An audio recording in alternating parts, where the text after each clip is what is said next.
Eh, respondiendo a la pregunta, nosotros los occidentales, léase los occidentales a todos aquellos humanos que vivimos y que estamos influenciados por la cultura occidental, es decir, la cultura europeo-americana, ¿no? Nosotros fuimos descubiertos, conquistados, colonizados por los europeos y, entre otras cosas, obviamente trajeron su cultura y nosotros pertenecemos a esa cultura. Creemos que la historia se reduce a lo que nos pasa a nosotros y nosotras los occidentales. Y ignoramos, si ustedes toman cualquier libro de historia universal, es muy probable que lo que se dedique a lo que pasó en Oriente a lo largo de toda la historia sea muy relativo y muy menor. Entonces, disminuir el análisis del origen y los antecedentes de las universidades a lo que pasó en Europa es un poco sesgado. Entonces, si bien no hay un análisis ni en la clase, ni en la mayoría de los textos que ustedes pueden abordar exhaustivo al respecto, hay que reconocer que en Oriente, en Medio Oriente y en el Lejano Oriente, también hubo experiencias educativas que fueron significativas y que si las pudiéramos estudiar en profundidad, probablemente tendrían un valor, no sé si equivalente a la academia, al liceo, ¿no? Probablemente no, pero que existió un mundo, existe un mundo, que nosotros, por una cuestión cultural, tenemos una tendencia a ignorar, que es el mundo de Oriente. Pasa lo mismo en la medicina, vieron que la medicina oriental muchas veces es tomada como una medicina alternativa, la acupuntura y otras prácticas que se realizan milenariamente en Oriente y que están ignoradas por la medicina occidental, ignoradas relativamente porque se van incorporando y los médicos, las médicas, cada día más aceptan la validez y la importancia de las medicinas alternativas. Entonces, la realidad es que estas citas a estas experiencias orientales tienen que ver con eso. Yo no lo desarrollé porque seguimos siendo occidentales a pesar de todo, y porque tampoco tengo un gran conocimiento de qué pasaba en las madrasas hindúes y en las madrasas persas y demás, ¿no? Y si nos ponemos a desarrollar el tema, después lo preguntamos en el examen. Así que ese es el objetivo de que estuvieran esos dos puntos, a los efectos de esa cuestión utilitaria que yo les contaba para ustedes como estudiantes, que tiene una cuestión de fondo que es aprender. Aprender es importante. En este caso dijimos que el objetivo es que ustedes puedan vivir plenamente la vida universitaria como ciudadanos y ciudadanas universitarios. Para eso está IFU. Y también está el efecto utilitario. Ustedes tienen que aprobar y sacarse la mejor nota posible. Entonces, a los efectos utilitarios, estos dos puntitos saben por qué están, que tienen que ver con decir, bueno, no los conocemos en detalle, pero en Oriente también hubo algunos desarrollos que fueron anteriores al nacimiento de la universidad y que habrán tenido su importancia.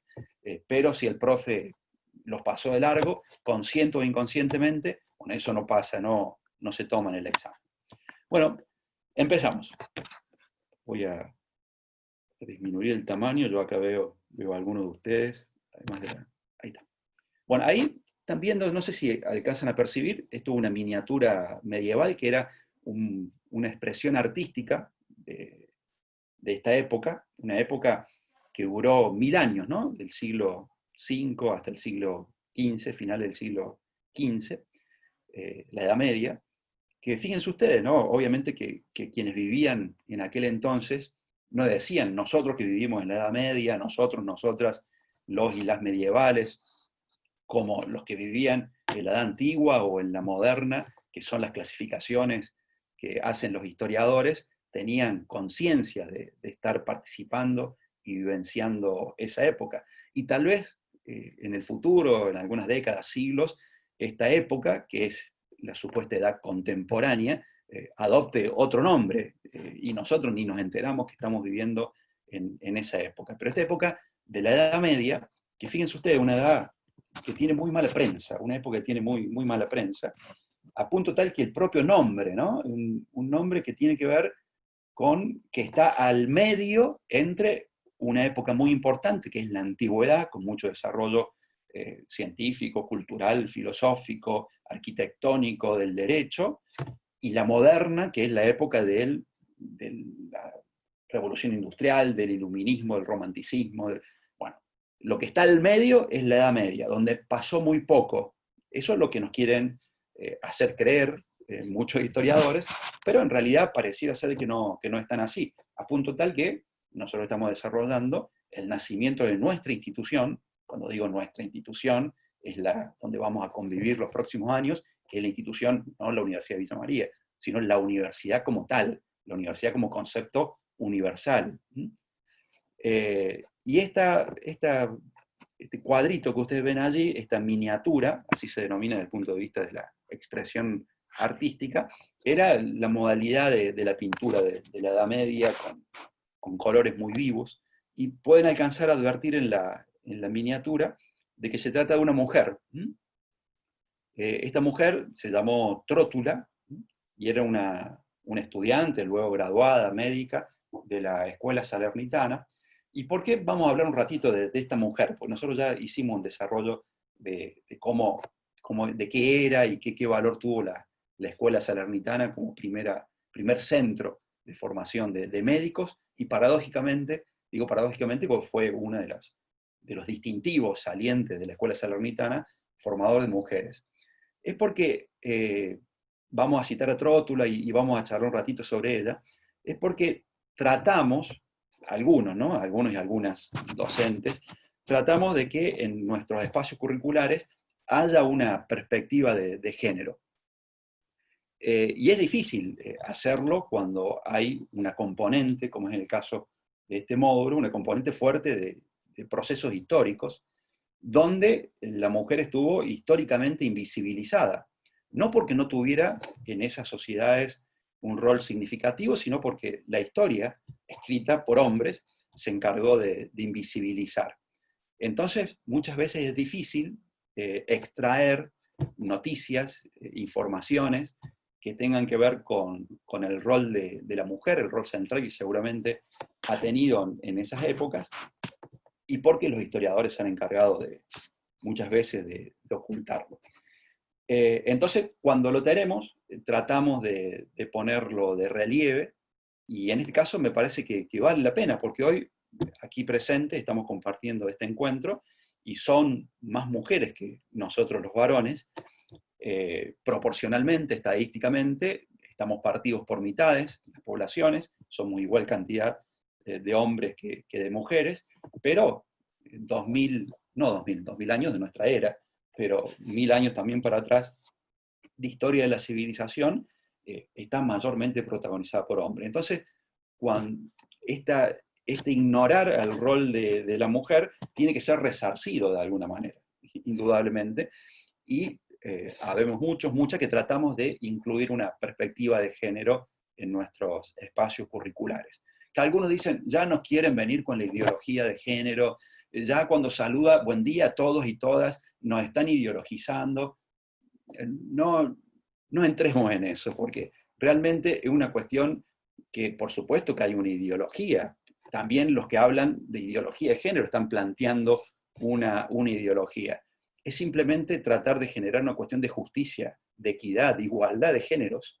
Y entonces, si la historia nos demuestra una flagrante desigualdad, bueno, tratemos, aunque sea un poquito, si se puede y si es pertinente, como en este caso absolutamente pertinente, recuperar en esas historias el rol que tuvo la mujer, porque seguramente que lo tuvo. Así que bueno, esa es un poco la idea de que de tanto en tanto se van a encontrar con que, che, ¿y las mujeres dónde están acá en mis planteos? Por eso vamos a recuperar acá un poquito brevemente la historia de esta mujer, que planteó, digamos, un antecedente, me parece, significativo para el futuro de la mujer en las universidades y particularmente en el estudio de la medicina. Esto está dentro del marco de la escuela salernitana y de un proceso donde, como dijimos, una de las particularidades, además, la particularidad de la escuela salernitana era que se estudiaba medicina, se formaban médicos y médicas, era precisamente esto último, que también se formaban médicas. Las mujeres no tenían cabida en las universidades. De hecho, hay documentos de la Universidad de Bolonia, que vamos a ver que fue la primera universidad documentada en aparecer, en existir, documentos de mujeres que solicitaban autorización para cursar carreras en las universidades. Si solicitaban la autorización quiere decir que no estaba permitido el ingreso y que excepcionalmente se permitía el ingreso de algunas. En cambio, en la escuela salernitana, repetimos, no fue estrictamente una universidad, porque también está ubicada en el siglo IX, X, XI, anterior al nacimiento de las primeras universidades, tuvo esta característica de recibir mujeres. Bueno, ese es el contexto. Un contexto donde las mujeres estaban invisibilizadas, destinadas a un lugar más bien doméstico de las actividades, que es un lugar que van a estar condenadas a ocupar durante mucho tiempo. En este espacio de la escuela salernitana pudieron tener otro rol. No solo eran estudiantes, no solo tenían la posibilidad de estudiar y poder recibir la licencia para ejercer la medicina, sino que también fueron importantes productoras de documentos, en particular Trótula, que redactó y dejó como legado la escritura de libros y tratados vinculados a la medicina que fueron muy importantes y que fueron utilizados luego para la formación de futuros médicos y de médicas. Y no solo que podían ser estudiantes y recibirse de médicas, sino que también podían convertirse en profesoras, algo inédito para la época, absolutamente inédito, y que muchos siglos después, digo, hablo ya del siglo avanzado, el siglo XIX, comenzado el siglo XX, era prácticamente un hallazgo encontrar una mujer dentro de la universidad. En algún momento también vamos a hacer un apartado para comentar la historia de algunas mujeres que fueron muy importantes en la Universidad Argentina como precursoras de su protagonismo para las décadas siguientes. Bueno, esta es Trótula, y había una cuestión que las mujeres que estudiaban medicina, la mayoría se dedicaban a una especialidad. ¿Se imaginarán cuál es? ¿Se imaginan cuál es? ¿Alguien se anima a prender el micrófono? ¿Ginecología? Exactamente, porque era Luis, una época donde obviamente, digamos, no Luis, había mucha vergüenza en ser revisada una mujer por un hombre, y las mujeres por esa vergüenza muchas veces no consultaban a los médicos, y bueno, en todas las disciplinas, en todas las ramas de la medicina, el Luis, mejor. yo creo que más que nada, más allá de un tema de vergüenza, era por un tema de pudor, digamos, o de cómo iba a quedar frente a las otras personas si se hacía revisar por un hombre también. Claro, no estaba bien visto, un poco Tal cual. más lo mismo, ¿no? Traten, cuando hablen, de apagar el micrófono luego. Lo bueno de Trótula, digamos, lo llamativo es que ella no solo se dedicó a la ginecología, sino que trabajó muchos otros aspectos de la medicina, y eso lo sabemos gracias a sus libros, a sus textos. Tuvo una producción académica muy amplia. Y también tuvo algunas teorías que eran, entre comillas, revolucionarias para la época. En aquel entonces, cuando una pareja no podía concebir, no podía tener hijos, normalmente había un consenso generalizado en la ciencia médica de que la responsabilidad le cabía a la fisiología de la mujer. Cuando una mujer no podía concebir, era la mujer la que no podía concebir. Bueno, Trótula fue de las primeras en arguir la teoría de que los hombres también podían tener alguna dificultad en el aporte que hacen para el proceso de concepción. Eso fue una teoría, fue la primera en plantear esa cuestión. Pero también no solamente estaba Trótula, por eso hablamos de las mujeres de Salerno, sino que hubo otras. Bueno, citamos simplemente dos, como para que sepan que no era un caso único, un hallazgo, una excepcionalidad absoluta, sino que desarrollamos alguito de la vida de Trótula para elegir a una, pero que hubo otras que también tuvieron su impronta y su importancia en esta escuela de Salerno, como Rebeca o Francesca de Guarna o de Roma. ¿Vieron? Ahí están las menciones a los lugares de procedencia, como comentaba antes de iniciar la clase. Bueno, rápidamente, estamos para ubicarnos, ¿no? ¿Por qué tratamos todos estos temas? Vimos la Academia de Platón, el Liceo de Aristóteles, la Escuela Salernitana, son antecedentes de lo que luego iban a ser las universidades, antecedentes de estudios superiores, de formación de estudiantes, pero que no llegaron a ser universidades por cuestiones organizacionales y de autorizaciones y de licencias y otorgamiento de títulos, que vamos a ver dentro de un rato cómo se configuraron esas primeras universidades. También fueron importantes como antecedente de esas primeras universidades estas escuelas monacales, episcopales y catedralicias. La educación en la Edad Media, como prácticamente todo, estaba en manos de la Iglesia Católica, del catolicismo. Y era muy poco difundida.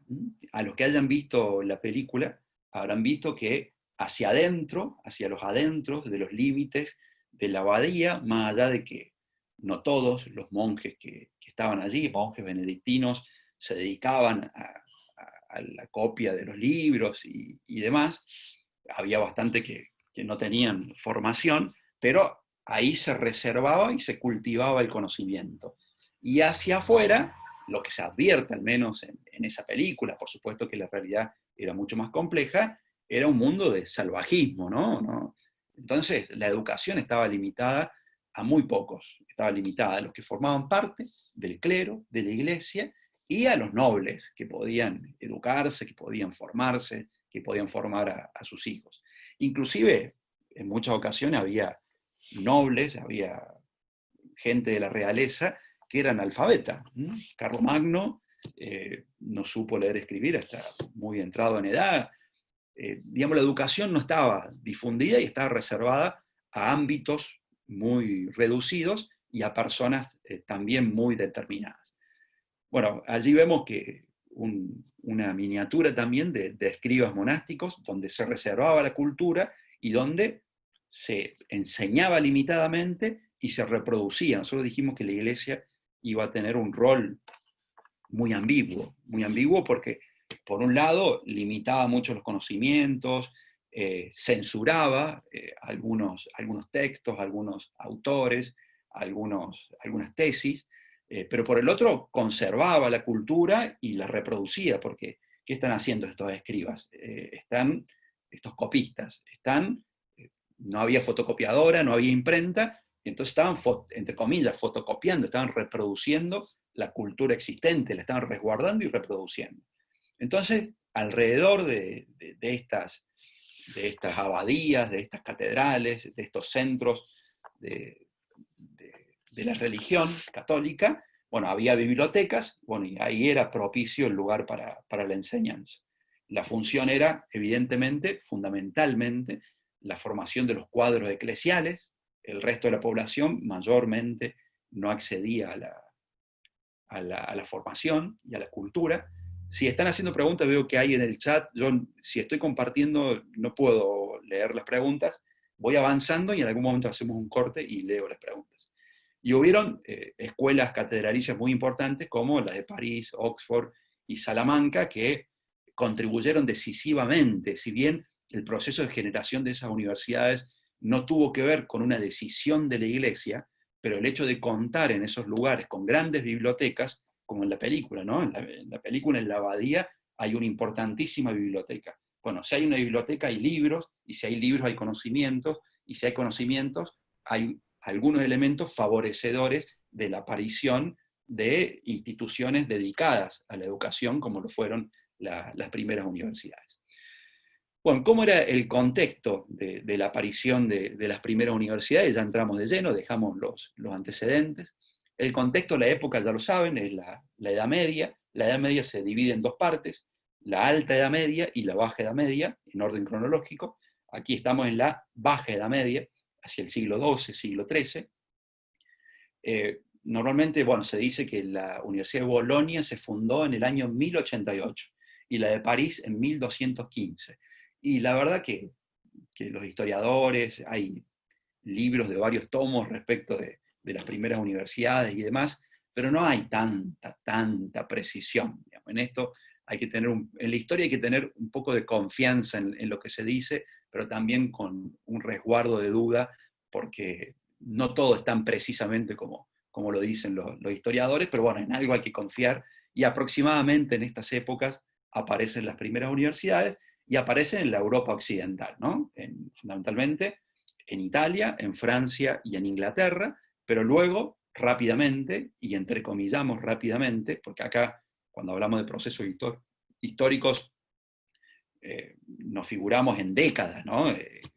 Y en varias décadas, pero entre comillas rápidamente, porque la historia tiene miles de años, y si en 100 años algo que no existía se difunde por todo el territorio de un continente, a eso nos referimos como rápidamente.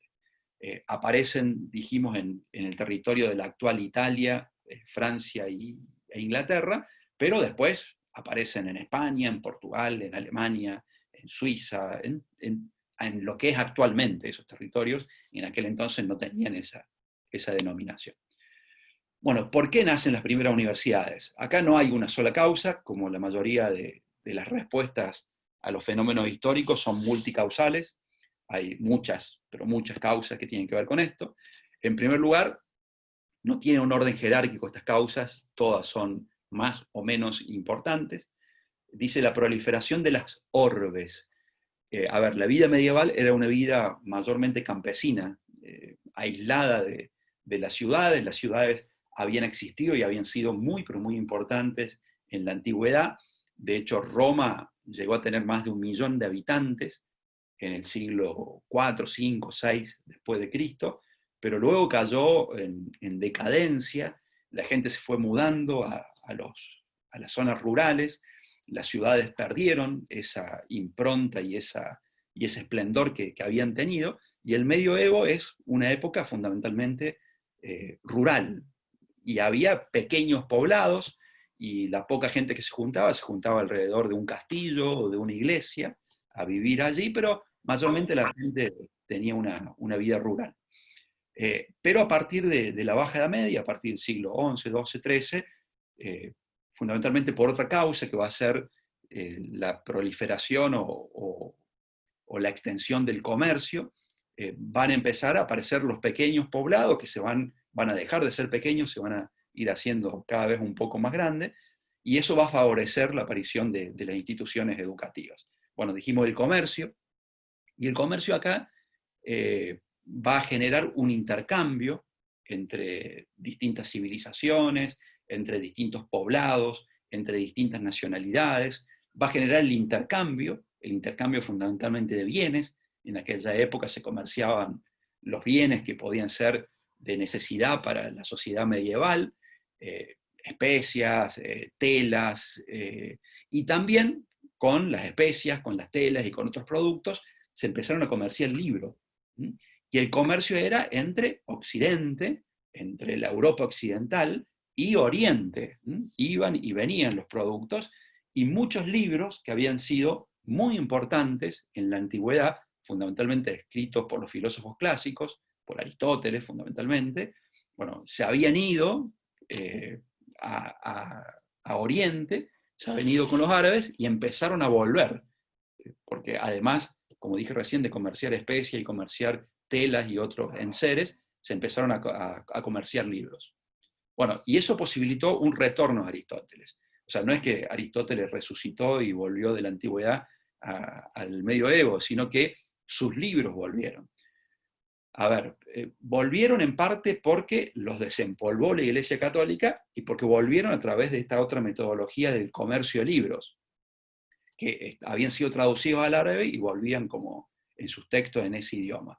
Entonces, los que había conservado la Iglesia, los que vieron la película saben de lo que estoy hablando, los conservó la Iglesia, los empezó a desempolvar por una cuestión que vamos a comentar dentro de un ratito, y empezó a promover su estudio. Y los que venían del mundo oriental fueron complementando un combo con un aporte académico, un aporte científico, que fue el aporte de Aristóteles, que fue fundamental para, de alguna manera, revolucionar el estado del conocimiento hasta ese momento, y hacer necesario que se abordaran estudios más profundos. Y para eso era pertinente tener una institución que se dedicara de lleno al estudio de estas teorías y estos aspectos. Bueno, la influencia de la cultura árabe, ya lo mencionamos, fue fundamental para reintroducir a los clásicos griegos en Europa. Y no solo los árabes, sino que también hubo aquí un choque, pero un choque virtuoso. Siglos después, durante esta época también se van a dar las cruzadas, que fueron guerras, digamos, pero también hubo un choque de culturas virtuoso. Los árabes habían entrado en Europa a través de España, habían conquistado España y se habían asimilado las culturas, la española, la castellana, la vasca, con la cultura árabe. Bueno, y esa confluencia de culturas, más lo que había pasado en la antigüedad, más la cultura judía, bueno, toda esa confluencia hizo posible también o preparó el terreno para el nacimiento de las universidades.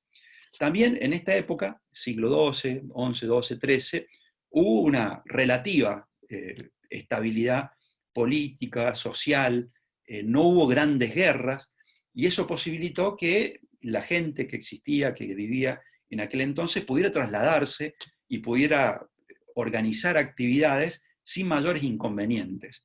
Entonces esa estabilidad social también fue un factor que posibilitó el nacimiento de las primeras universidades con la característica de universalidad que vamos a describir dentro de un ratito. Este otro elemento también fue importantísimo, la escolástica. ¿Qué es la escolástica? Yo voy a tratar, y por favor, y es probable porque sé que en este grupo hay gente con formación, el perfil mayoritariamente es de estudiantes que están terminando el secundario o que terminaron hace muy poquito, pero también hay gente de mayor edad que tiene una trayectoria y que en una se tiene trayectoria estudiando filosofía, historia. Yo les pido disculpas si a veces simplifico en exceso algunos procesos, algunos acontecimientos, pero lo trato de hacer para que sea lo más gráfico posible y para que sea útil a los efectos que nosotros planteamos. Nosotros queremos contextualizar el momento del nacimiento de las universidades, cuáles fueron las causas que le dieron origen, no profundizar sobre algunos aspectos de la historia de la Iglesia Católica o de la doctrina católica. Entonces, yo voy a tratar de simplificarlo al máximo pidiendo las disculpas del caso para aquellos que tengan un conocimiento acabado de los temas. Entonces, lo voy a graficar de manera muy, muy de barrio, si se quiere, diciéndolo de la siguiente manera. Aparentemente, la Iglesia Católica y la doctrina católica venía con mucho éxito, porque en ese momento era la institución por lejos más importante de toda la civilización, venía dominando a sus súbditos, a sus creyentes, de manera muy sencilla, digamos. No existía el no catolicismo. El no catolicismo era castigado cruelmente. Si bien yo soy partidario de ubicar a la Inquisición como fenómeno de persecución a aquellos que contrariaran los dogmas de la Iglesia, no fue un fenómeno fue brutal, no hay duda que fue brutal. Pero aparentemente habría muchos documentos que demuestran que no habría sido tan excesivo como lo cuentan algunos historiadores, otros historiadores. Pero tenía la Iglesia una presencia obviamente omnímoda, era multipresente, y hasta ahí, hasta ese momento, era muy, muy fácil imponer los criterios, pero se ve que empezaron a haber algunas dificultades, ya había creyentes súbditos que no se tragaban la píldora con tanta facilidad. Entonces la propia Iglesia, y en la película es muy claro, ¿no? La figura de Guillermo como una persona que intenta explicar los fenómenos. Entonces hubo una parte de la Iglesia que empezó a entender que al fenómeno de la fe, a las afirmaciones contempladas en las Escrituras, había que explicarlas racionalmente. O sea, no era una cosa dada que la gente debía creer porque creía únicamente, es decir, no había que endiosar a la fe, sino que a todo eso había que tratar de darle una explicación razonable. A eso le vamos a llamar escolástica, al intento de la propia Iglesia, ¿no? De tratar de explicar por la razón los fenómenos de la fe. Entonces, si la Iglesia como tal se encomienda a esa tarea, tiene que favorecer, tiene que fomentar espacios donde se pueda discutir esta cuestión, se pueda trabajar, se pueda producir al respecto. Y en ese sentido, allí es donde los textos, las afirmaciones, las teorías que antes ponían en jaque al dogma católico, ahora se empiezan a recuperar. Y empiezan a decir, a ver, ¿cómo podemos compatibilizar esto que dijo Aristóteles en la antigüedad griega con lo que afirmó después la Biblia y los padres de la Iglesia, es decir, los intérpretes de las Sagradas Escrituras, que hasta ese momento era la palabra indiscutible? Bueno, entonces, esa tarea de poder articular lo que había pasado en la antigüedad con lo que acontecía en el medioevo, le vamos a llamar escolástica. Se va a llamar la escolástica y va a tener un rol muy importante en el desarrollo de las primeras universidades. Otro tema es la difusión de la forma gremial. ¿A qué se refiere este punto? A ver, en esta época aparecieron los gremios, que no tenían una concepción idéntica a lo que hoy podemos entender como un gremio, o un sindicato, si bien tiene puntos de contactos, pero en esta época se entendía como gremio al conjunto de personas que se dedicaban a una determinada actividad. Entonces, los que hacían pan pertenecían al gremio de los panaderos. Los que hacían herraje para los caballos pertenecían al gremio de los herrajeros. Bueno, supongamos, si lo dije mal, disculpa, a los herrajeros. Los que se dedicaban al comercio eran o pertenecían al gremio de los comerciantes. De manera tal de que los médicos, los que se dedicaban a la medicina, pertenecían al gremio de la medicina. De manera tal de que si no pertenecías a ese gremio, era una corporación, nosotros hoy somos una corporación, los universitarios, no podías ejercer esa profesión. Entonces, esa forma gremial sirvió de instrumento para el nacimiento de las primeras universidades. ¿Por qué los gremios fueron fundamentales para el nacimiento de las primeras universidades?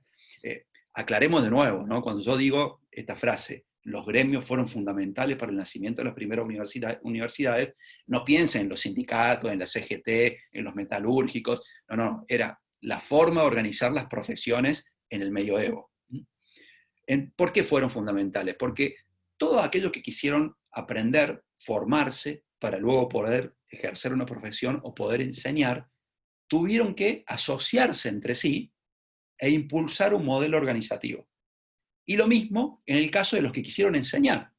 O sea, los que teníamos algún conocimiento y queríamos enseñar, dedicarnos a la tarea de enseñar, debíamos agruparnos, establecer reglas entre nosotros y organizar un gremio de aquellos que enseñan. Entonces, hubo dos formatos, mayormente, que dieron origen, en el marco de este contexto que acabo de describir, donde también confluyeron estas razones para el nacimiento de las primeras universidades, de grupos de personas, grupos de personas que querían aprender, pero que debían buscar a otros que les enseñaran, y entonces se organizaron en gremios y contrataron a profesores. Y esa organización se fue de alguna manera complejizando, fue tomando distintas aristas y se fueron convirtiendo en universidades. Así, por ejemplo, nació la Universidad de Bolonia.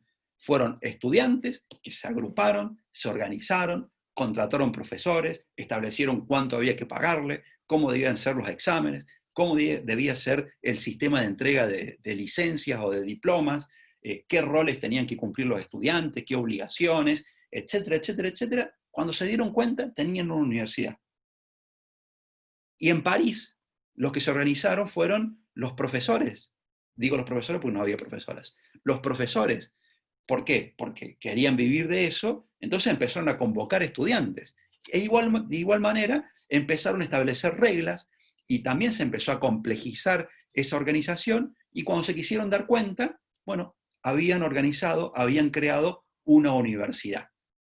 Por eso la cuestión de las fechas es relativa. Estos son procesos que duran varios años, varias décadas. Las fechas normalmente se ponen como un momento de reconocimiento. En aquel entonces dijimos que obviamente la institución más reconocida, más prestigiosa, era la Iglesia Católica y el jefe de la Iglesia Católica era el Papa. Entonces, como momento de fundación de las universidades, muchas veces se establece la fecha del reconocimiento papal. Por eso, cada universidad tiene una fecha de fundación. Entonces, los gremios, la forma gremial fue sustantiva al momento del nacimiento de las universidades. Y en latín, en aquel momento, a los gremios se los llamaba universitas, universitas, universitas. ¿Por qué universitas? Universitas, porque era el conjunto de personas que se dedicaban a algo, el universo de personas que se dedicaban a algo. Entonces, la universitas de maestros de París, la universitas de estudiantes de Bolonia, y así en cada uno de los lugares donde se fueron gestando las primeras universidades. La palabra universidad no va a estar adherida a esta forma organizacional desde el inicio. Al principio se van a llamar studium generale, o sea, como en latín, como estudios generales, y esta forma gremial, universitas, la va a adoptar más tarde para denominar a las instituciones que luego hoy vamos a llamar universidades. Entonces ese va a ser un poco el proceso del nacimiento de las primeras universidades alrededor de los gremios. Y allí al final dice París, la primera ciudad universitaria, yo diría que más bien la primera ciudad universitaria de la cual tenemos bastante registro de cosas escritas. Hay mucho escrito acerca de cómo era la París del nacimiento de la Universidad de París, y bueno, la verdad que las descripciones que se hacen y las transformaciones que tuvo París, fundamentalmente a partir del nacimiento de la universidad del mismo nombre, alrededor del templo del monasterio de la Sorbonne, bueno, fueron muy, pero muy significativas, pero muy importantes. Podemos decir, podemos equivocarnos o no, pero podríamos decir que París fue la primera ciudad universitaria que existió, al menos en Occidente. Bueno, avanzamos. ¿Por qué decimos que las universidades nacen en esta época y no antes? Es porque estos gremios se dieron una organización particular que fue distinta a la de la academia y a la del liceo. No es una cuestión de importancia, porque si nosotros vamos al aporte, a la significancia del aporte de Platón o Aristóteles al conocimiento de la actualidad, seguramente puede llegar a ser mucho más importante que el aporte que hicieron muchas universidades. Sino que en aquel entonces Platón y Aristóteles no tuvieron la forma organizacional que sí adoptaron los gremios del medioevo para convertirse en universidades. En primer lugar, la corporación. Entonces, esta forma gremial le dio un cuerpo, le dio un formato que desencadenó el nacimiento de las primeras universidades. Una cosa que no dije y que está en absolutamente todos los libros del nacimiento de las primeras universidades y en todos los libros de introducción a los estudios en cualquier curso de ingreso de cualquier universidad, es que las palabras en latín para uno y otro formato de nacimiento de las universidades, en el caso que fuera por el impulso de los estudiantes, se denomina universitas scolarum, universitas scolarum, y cuando es, así pasó en Bolonia, y cuando es por el impulso y el fomento de los profesores, universitas magistrorum, universitas scolarum y universitas magistrorum. Entonces se organizaron corporativamente, y la otra característica es la autonomía, y esta palabra, fíjense que ahí está en mayúscula, en negrita, y tranquilamente podríamos inclusive subrayarla. Vamos a poner acá el puntero láser. Tenemos la autonomía, una palabra fundamental en el proceso histórico del nacimiento de las universidades, en su desarrollo, en su configuración actual, en la defensa como principio de esa autonomía. Después le vamos a dar el contenido acabado que tiene esta palabra asociada al fenómeno universitario. Pero es la posibilidad de darse las propias normas, de autogobernarse, de establecer y decidir sus propios destinos, sus propias líneas. Bueno, todo eso que conforma la autonomía es un rasgo característico que van a hacer con la universidad medieval. Cada universidad tenía, como dice allí, sus propias reglas, sus propias normas jurídicas, su propio régimen administrativo, su propio establecimiento de sus líneas y sus aspectos académicos.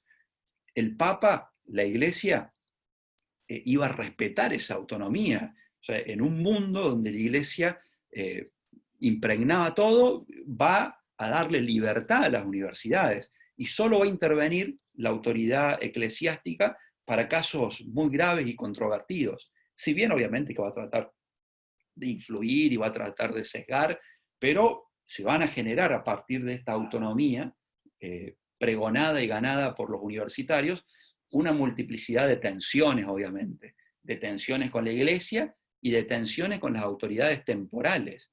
¿Por qué?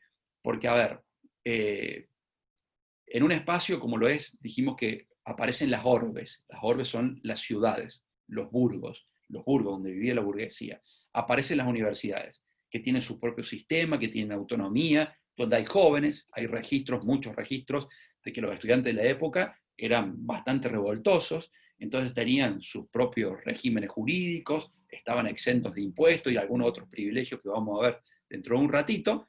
Entonces había tensiones, obviamente, tensiones con las autoridades temporales, con los alcaldes, con los obispos, con los ciudadanos, a punto tal que en algún momento las autoridades temporales veían que si bien tener una universidad en el territorio, en las orbes, era muy beneficioso por el movimiento económico y cultural que traía aparejado, bueno, traía algunos problemas. Entonces querían limitar esa autonomía, y cuando se quería limitar la autonomía, los universitarios eran muy defensores del principio.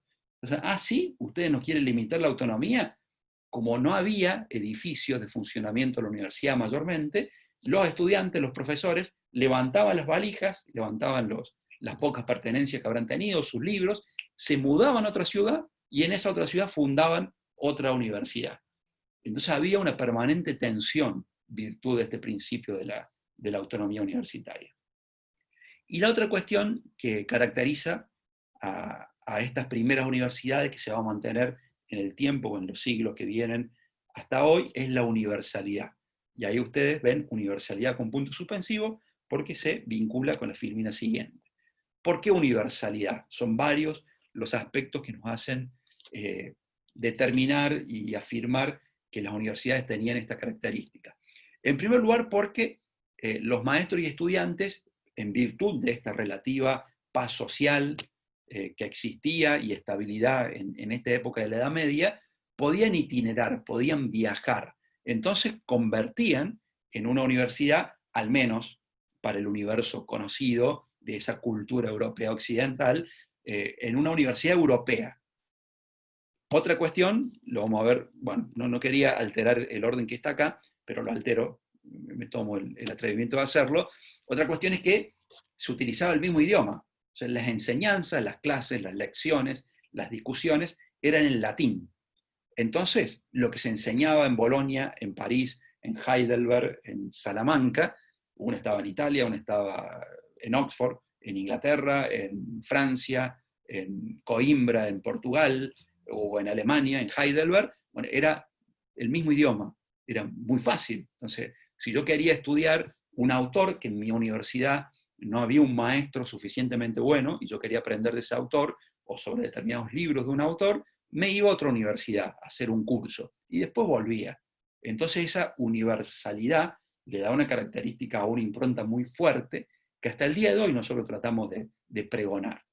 La internacionalización es uno de los factores o características que nuestra universidad y la mayoría de las universidades tratan de darle ese cariz a los estudios universitarios. Ustedes van a ver, cuando ser estudiantes de nuestra universidad, que hacia tercero, cuarto, quinto año van a tener difusión del programa de internacionalización con la posibilidad de poder viajar a otra universidad del exterior, de Latinoamérica, de Estados Unidos, de Europa, o de Oriente. Tenemos también convenio con alguna universidad de Oriente, pero allí hay dificultades con la cuestión idiomática, para hacer un trayecto de sus estudios, un semestre, hacer algunas materias, volver, y que esas asignaturas sean reconocidas en nuestra universidad. O compartir con estudiantes de otras universidades del mundo que van a venir a hacer materias con ustedes, y de repente se van a encontrar con un colombiano, con una mexicana, con una norteamericana, con un español, con una italiana, bueno, que está cursando con ustedes. ¿Y por qué? Y porque está en el programa de internacionalización. En aquel entonces ya era muy común esta cuestión. O sea, iban a aprender a realizar algún trayecto en otra universidad, o un docente. A veces se van a encontrar ustedes también con, bueno, ahora que están de moda las teleconferencias, hacemos teleconferencias con académicos, con médicos de otros lugares, médicas de otros lugares del mundo, o pueden venir, o pueden ir nuestros propios docentes. En el medioevo esto era muy común, que itineraran estudiantes y maestros por distintas universidades, lo cual tornaba en universal, al menos, repito, en ese universo de la Europa occidental. Los estudiantes a su vez se agrupaban por naciones, y eso contribuía al gobierno de la universidad. Es decir, supongamos, en París había mucha gente de normandos, que eran del norte de lo que es actualmente el territorio de Francia, o había hispanos de Hispania, o había británicos. Bueno, entonces todos esos estudiantes se agrupaban por esas nacionalidades y tenían un representante que participaba del gobierno de la universidad.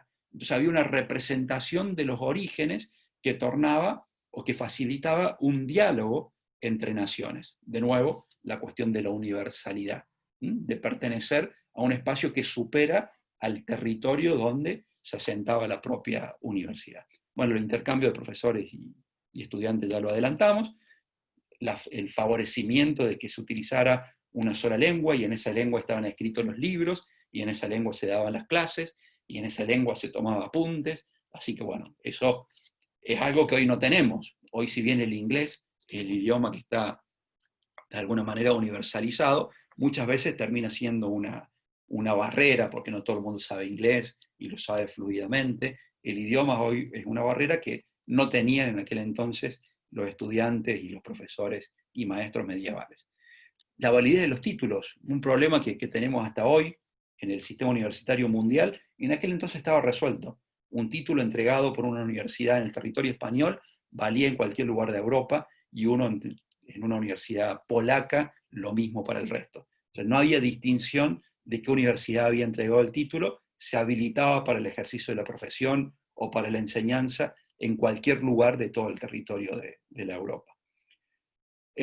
Había una similitud, esta otra cuestión, que hasta el día de hoy las universidades tenemos inconvenientes, porque en virtud de la autonomía cada universidad tiene su propio sesgo, entonces los planes de estudio son distintos, no solo entre países, sino entre las propias universidades de un mismo país, los planes de estudio son diversos, entonces a veces es difícil compatibilizar. Bueno, en aquel entonces los planes eran muy similares, muy parecidos en todas las universidades, lo cual fomentaba esta universalidad, la favorecía, la universidad y el intercambio. Bueno, por eso toda esta universalidad fue dando origen a este fenómeno de las primeras universidades, que va a permanecer en el tiempo. Estas características, con vaivenes, con matices, las vamos a conservar hasta el día de hoy. Bueno, los gremios tenían una serie de privilegios, y los universitarios, vamos a tratar de transportarnos idealmente a aquella época. Nosotros ahora, los universitarios, nosotros los académicos, acuérdense siempre del legado de la escuela platónica, nosotros los académicos nos vamos a trasladar ahí al siglo XII, XIII, XIV, y bueno, así como tenemos privilegios ahora, también teníamos privilegios en aquel entonces. Digo, si un vecino del barrio Parque Norte, que es el barrio más cercano a nuestro campus universitario, quiere ir a comer al comedor universitario. Bueno, hoy no puede él, ni ustedes, ni nosotros. Pero en condiciones de funcionamiento normal de la universidad, bueno, creo que el precio del menú, no me acuerdo si estaba 30 pesos, 35 pesos hasta el año pasado, creo que este año lo habíamos aumentado a 50.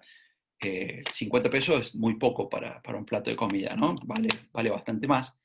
Pero si un vecino quiere ir a comer a nuestro comedor, no le vamos a cobrar 50 pesos, porque ese es un privilegio entre comillas, un derecho que tienen nuestros estudiantes. Y nuestros docentes también tienen un precio diferencial, que es un poco más caro, lo mismo nuestros y nuestras no docentes. Tenemos un sistema de salud al cual acceden los universitarios, las universitarias, no accede el resto de la población. Son pequeños privilegios que se conservan y que en el medioevo se empezaron a perfilar.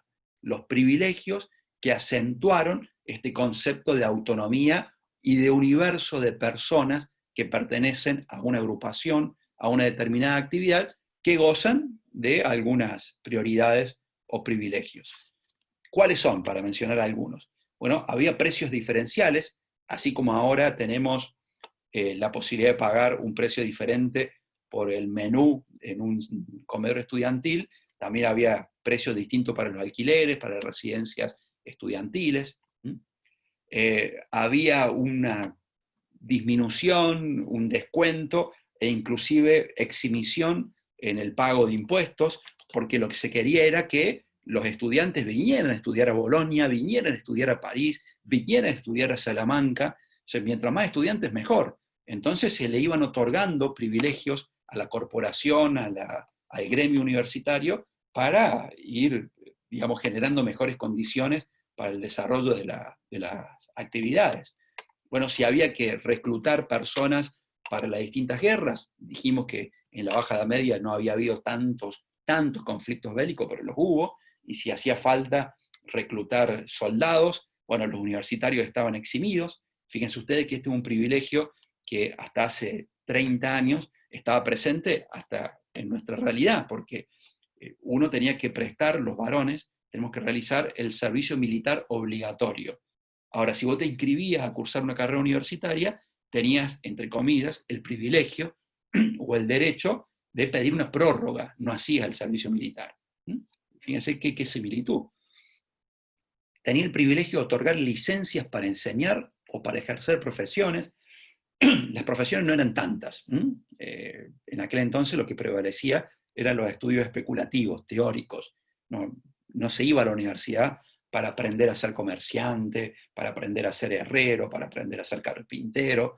Se iba a la universidad, ya vamos a ver, a estudiar filosofía, teología, derecho y medicina. Por lo tanto, las licencias, y de allí el nacimiento de la palabra licenciado, se van a otorgar fundamentalmente para estar habilitado para poder enseñar. Y antes del nacimiento de las universidades, no es que no se enseñaba. Había personas que estaban habilitadas para enseñar, pero las licencias las otorgaban los obispos. Y lo que hizo la Iglesia fue retirarle esa potestad a los obispos y dársela a las universidades. Por eso digo que en este rol tan ambiguo de la Iglesia, en este caso, fue evidentemente favorecedora, facilitadora del proceso del nacimiento de las primeras universidades. También las universidades medievales, como privilegio, tenían el fuero académico. ¿Qué es el fuero académico? Tenían su propia justicia. Si un universitario cometía un delito, no lo juzgaba el mismo tribunal que juzgaba a cualquier vecino o hijo de vecino o vecina. Lo juzgaban los tribunales universitarios. ¡Epa! ¡Qué privilegio!, ¿no? Eso obviamente hoy no se conserva. Si ustedes el día de mañana, como universitarios, cometen algún delito, universitarias, bueno, los va a juzgar la justicia que juzga cualquiera. Igualmente, obviamente que tenemos nuestro propio régimen disciplinario. O sea, si ustedes cometen algún error o alguna infracción, bueno, se les puede eventualmente, luego de un proceso y que se les dé derecho a la defensa, aplicarles alguna sanción disciplinaria. Bueno, tenemos nuestro propio fuero, nuestro propio régimen disciplinario. Y tenían un derecho que recién lo describí tangencialmente, y utilizamos frecuentemente palabras en latín, la cessatio, que era el derecho de huelga. Fíjense ustedes cómo se van asociando palabras que cobran mucha actualidad. Gremios, huelga, no son iguales, pero tienen algunos puntos de contacto. Entonces estas corporaciones, estos gremios que se convertirían en universidades, estas primeras universidades, cuando las cosas funcionaban mal en un determinado lugar, se declararon en huelga, dejaban de dictar clases, dejaban de tomar clases, en algunos casos hubo huelgas muy violentas, hay huelgas con descripciones muy acabadas en la Universidad de París que prácticamente paralizaron a la ciudad y que no duraban un par de días, iban a durar 2 años, duró esa huelga, y después va a haber resabios históricos. Nosotros vamos a ver los hechos de la reforma de 1918 y distintos procesos acontecidos en Buenos Aires, en La Plata, que fueron huelgas universitarias. O sea, la huelga apareció en el siglo XII, en el siglo XIII, y apareció para quedarse en las universidades. Y hace algunos años, en virtud de algunos recortes presupuestarios, también hubo huelgas universitarias y los estudiantes tomaron la universidad, algo que yo era rector, no me simpatizó para nada, pero bueno, aconteció y uno lo tiene que tomar como que es parte de la tradición universitaria. O sea, a mí no me gustó, me pareció que no se emparentaba con el respeto a los derechos de los demás. Tengo muchos argumentos para defender mi postura, pero por otro lado también era consciente de que hay una tradición universitaria que debe ser respetada. Y las expresiones, bueno, alguien está probando si funciona, si puede intervenir acá el PowerPoint, y me señaló, ahí aparece. Esto tiene un efecto contagio. Me ha pasado en una clase, no me acuerdo dónde fue, que a ver si yo puedo y todos empiezan a rayar el PowerPoint. Ahí lo borro. Bueno, les decía que, y esto voy a aprovechar para hacer un paréntesis. ¿Vieron que genera efecto contagio? No sigan porque me distraen. Voy a aprovechar para hacer un paréntesis. Yo recién decía del tema de lo que fue la toma de la universidad y de las tradiciones universitarias. Este paréntesis seguramente lo voy a repetir a lo largo del módulo. Y tiene que ver con ese respeto que, aunque uno pueda no compartir, hay una tradición casi milenaria en algunas conductas, en algunos procesos, en algunas configuraciones universitarias, que ni ustedes ni yo o sea, podríamos intentar cambiarlas, pero estaríamos tratando de cambiar comportamientos, conductas, tradiciones, costumbres centenarias y milenarias. A ver, ¿a qué me refiero? Nosotros somos una universidad con una particularidad que no muchas tienen, y que es que somos una universidad, ya no podemos decir pequeña, no es una universidad pequeña, tiene 11.000 estudiantes, pero que si bien tiene otras sedes, tiene sede en Villa Rosario con veterinaria, en San Francisco con varias carreras, en Córdoba lo mismo, en la ciudad de Córdoba, pero nuestra sede principal es el campus. Y es un campus donde funcionan 3 institutos académicos pedagógicos, donde hacia adentro de cada instituto hay muchas carreras. Entonces conviven el estudiante de composición de música popular con el estudiante de economía, el de contador público, el de ciencia política, el de sociología, el de comunicación, el de trabajo social, el de medicina, el de terapia ocupacional, la. Eso hace que a mí me encanta que haya una confluencia de pareceres, de idiosincrasias, de perfiles, de docentes, de estudiantes, que son muy disímiles, y es propio del universitario, esa convivencia. Y la universidad es una institución de una construcción, particularmente en el último siglo y en la Argentina, pero históricamente crítica, participativa. Bueno, ya estamos viendo que acá existían las huelgas, cuando a los universitarios no les gustaba algún aspecto, se declaraban en huelga. Y esa actitud crítica de los y las universitarias permanece hasta el día de hoy y forma parte del ser universitario. Por eso, si el objetivo de IFU es que ustedes vivan plenamente la ciudadanía universitaria, yo no puedo dejar de decir esto. Ustedes se están incorporando a una institución que está en permanente movimiento, que es crítica, que se discute, que se debate, que todo se pone en cuestión. Entonces, cuando ustedes entren a la universidad pública argentina, pública, democrática, cogobernada, y vean carteles, y vean que hay gente que tiene militancia política universitaria, militancia política estudiantil, que se expresa, que critica, que adhiere a esto o aquello, decir que la universidad está muy politizada es un contrasentido, porque la universidad es politizada. Entonces, y uno entiende que hay distintos perfiles, no es lo mismo el perfil de un estudiante de ciencia política, cuyo objeto de estudio es la política, un estudiante de sociología, cuyo objeto de estudio es la realidad social y sus comportamientos, que un estudiante de contador público o un estudiante de medicina, que mayormente puede eventualmente no interesarle la política, aunque si le interesa, el resto aplaudimos, porque la política es el bienestar de la polis, el bienestar del conjunto. Y todos tenemos que contribuir con política al bienestar del conjunto. Todos tenemos que tener algún nivel de participación política. A todos les exigimos un mínimo. ¿Cuál es ese mínimo? Que como es una institución democrática, y las autoridades y los colegas y las colegas de ustedes que los van a representar en los órganos de gobierno se eligen democráticamente, que ejerzan ese derecho barra deber de elegir a sus compañeros, compañeras y a sus autoridades, y que lo hagan a conciencia. Ahora, de ahí en más, pueden participar todo lo que quieran. Pueden participar de sus gremios estudiantiles, que son los centros de estudiantes, o pueden participar del gobierno de la universidad, o pueden generar grupos de estudios para fomentar charlas abiertas, fomentar intercambio de libros, pueden participar de la forma que quieran. Lo que no pueden hacer, porque estamos en un sistema democrático y republicano, es atacar el sistema. Porque no podemos, a ver, nosotros vivimos por fuera de la universidad y hacia adentro en un sistema republicano y democrático. ¿Podríamos atacarlo? No. O sea, están prohibidas las expresiones antisistema. Por eso son totalmente condenables las expresiones que pregonan el nazismo. Y no están permitidos los partidos políticos que aboguen por la abolición de la democracia o los principios del sistema republicano o el sistema federal.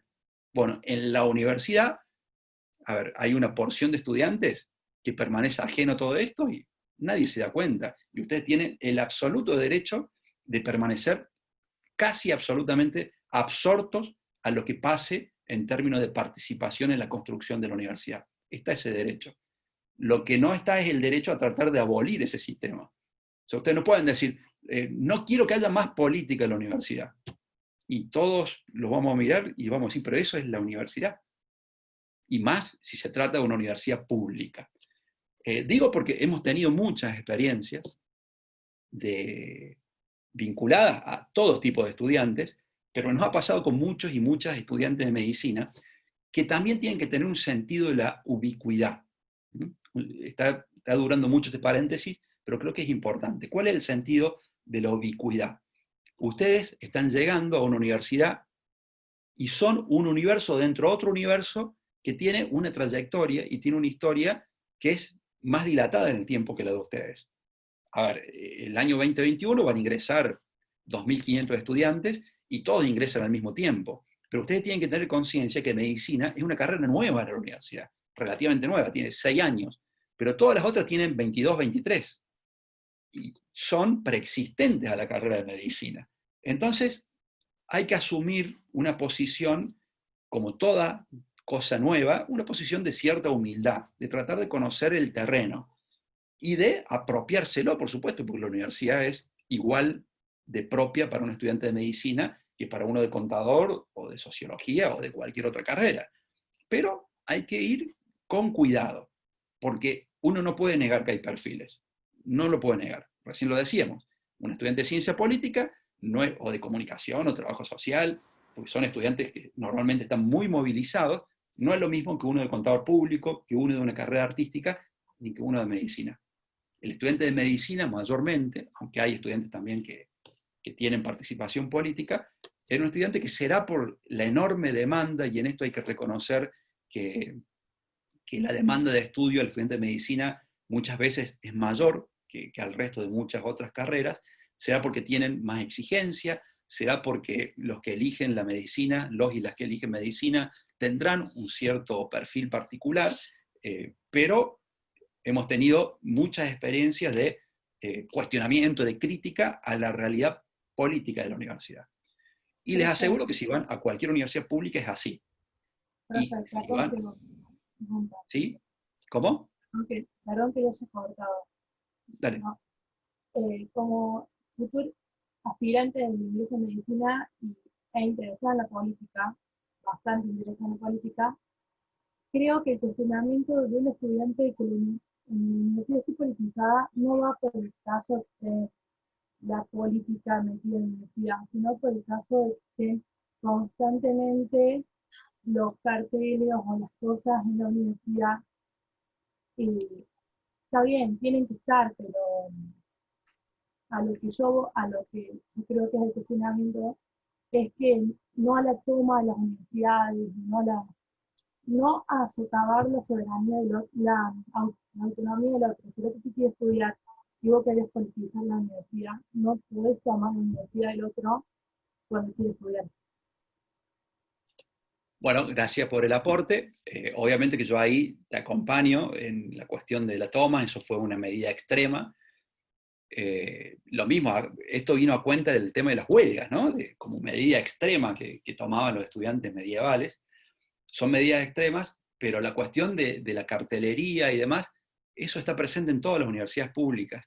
Y las grandes conquistas universitarias, la autonomía, la gratuidad, el cogobierno, fueron el producto de movilizaciones de este tipo. O sea, la reforma universitaria no fue un movimiento de una petición por escrito a las autoridades, fue un movimiento revolucionario.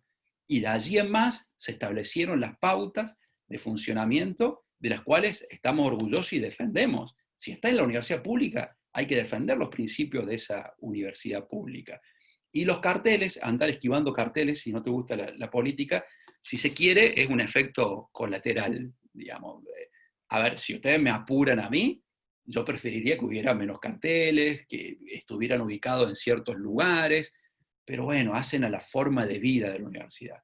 Y en una universidad donde conviven tantas carreras disímiles y donde las tenemos todas las carreras con los estudiantes de altísima participación política, digo, sociología, política social, comunicación social, etcétera, bueno, imposible no tener una universidad que esté movilizada y que haya participación política. El que se quiera abstraer está en todo su derecho, pero tiene que respetar, así como, y aun cuando se sientan invadidos, a veces la cartelería invade, y durante la época de elecciones, los estudiantes y nosotros los profesores también, o sea, recorremos las aulas comunicando a los electores, que son ustedes, las electoras, cuáles son nuestras propuestas para la gestión de la universidad, y eso es política. Bueno, puede molestarles, pero sepan que están pretendiendo, están aspirando a ingresar, y es la Universidad de Villa María y las otras 56 universidades públicas argentinas. Todas las universidades públicas argentinas son así. Son universidades que tienen un componente y un condimento político, porque no hay otra forma de hacer la democracia si no es con política. No hay otra forma. Y las universidades públicas son democráticas. Ustedes vienen de instituciones de educación secundaria, o si alguien tuvo una experiencia en una privada, donde no formaban parte de la decisión. Había un director, directora, que fue nombrado por concurso, por un ministro, y toma las decisiones. Y ustedes las acatan. Acá no, acá son constructores y constructoras de decisiones. ¿A través de qué?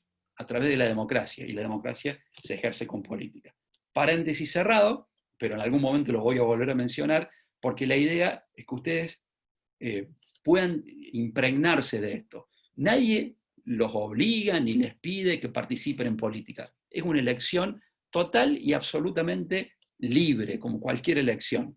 De hecho, repito, un altísimo porcentaje de nuestros y nuestras estudiantes no tienen participación. Altísimo, altísimo. Si me apuran, 95%. O sea, ¿cuántos estudiantes tienen participación política? ¿500? No, menos, seguro que menos.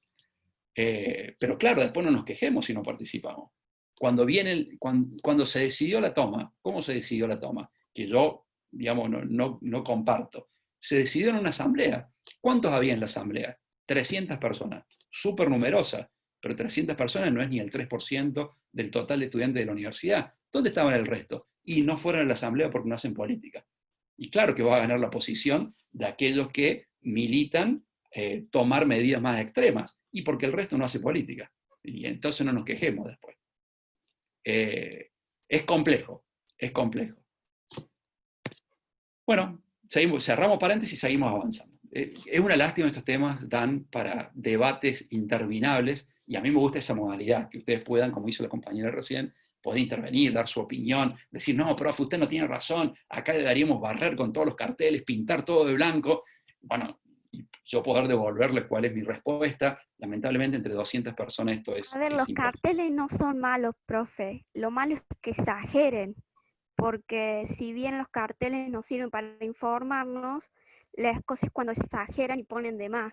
y tampoco pintar todo de blanco porque no da, se necesita color también para ser creativo y poder también educarse. Mira, comparto con vos y te repito, si a mí me preguntan qué prefiere usted, profe, como rector de la universidad, y yo preferiría, les aseguro que en la comparativa vayan y recorran universidades del país, que en algún momento probablemente tengan esa posibilidad de conocer alguna universidad más. Yo he tenido la posibilidad de conocer muchas. La nuestra es por lejos de las más prolijitas, de las más limpias, por lejos. Cualquier universitaria que viene a nuestra universidad le llama la atención la prolijidad, la relativa limpieza, no es fácil, pero la relativa limpieza y el orden.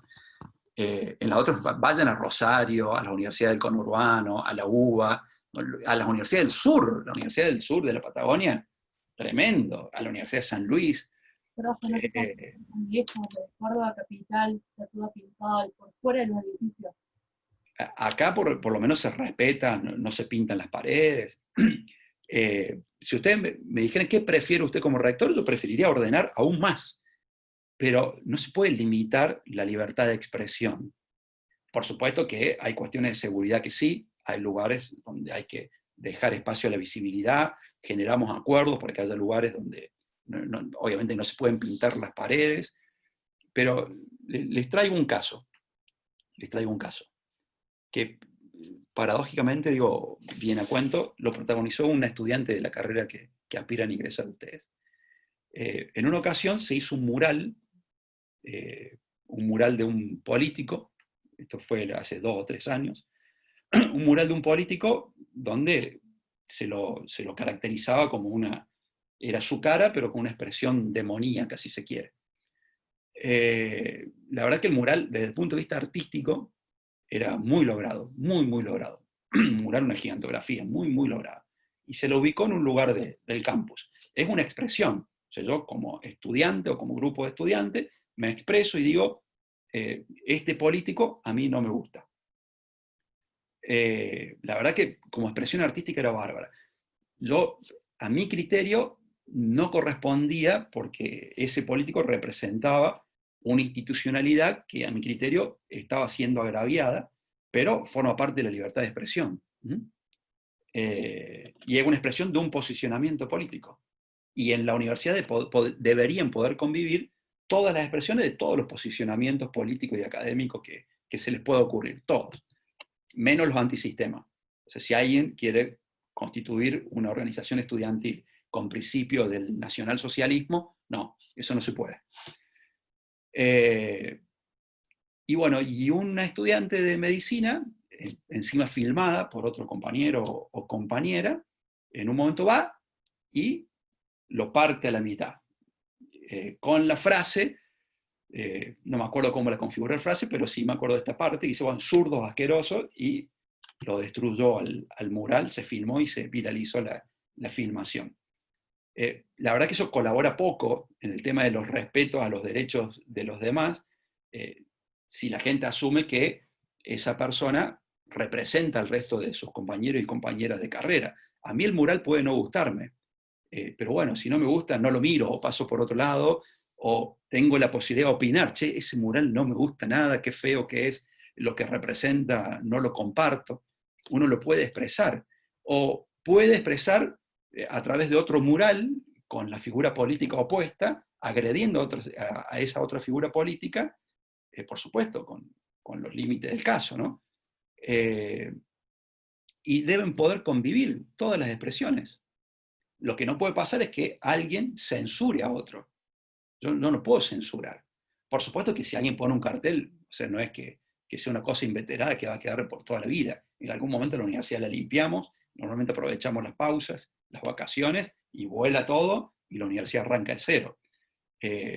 Pero, y si pasa una actividad que ya sucedió, el cartel vuela, pero hay que aprender a convivir con eso. Forma parte de la libertad de expresión y la dinámica política de nuestra universidad. Volvemos, vamos. Lamentablemente me encantaría hacerlo participativo, pero se nos iría todo el tiempo. ¿Qué se estudiaba en la universidad? Se estudiaban grupos de conocimientos que se denominaban el trivium y el quadrivium. que eran la gramática, la retórica, la dialéctica, la aritmética, la geometría, la música, la astronomía, y había facultades, ¿no?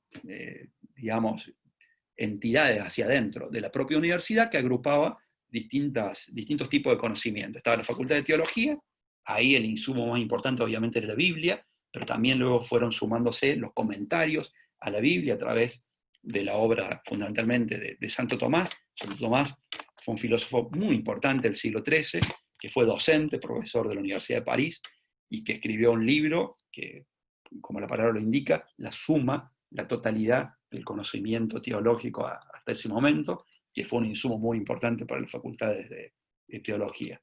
También se estudiaba derecho o jurisprudencia, y ahí era muy importante el derecho civil, que era el derecho civil, era el derecho que estaba por fuera de la iglesia, que reglamentaba la cuestión de los ciudadanos que no pertenecían a las funciones eclesiásticas, el derecho canónico, que era el derecho de la Iglesia Católica, y la Facultad de Medicina, donde los textos con los que se estudiaban eran los de Hipócrates.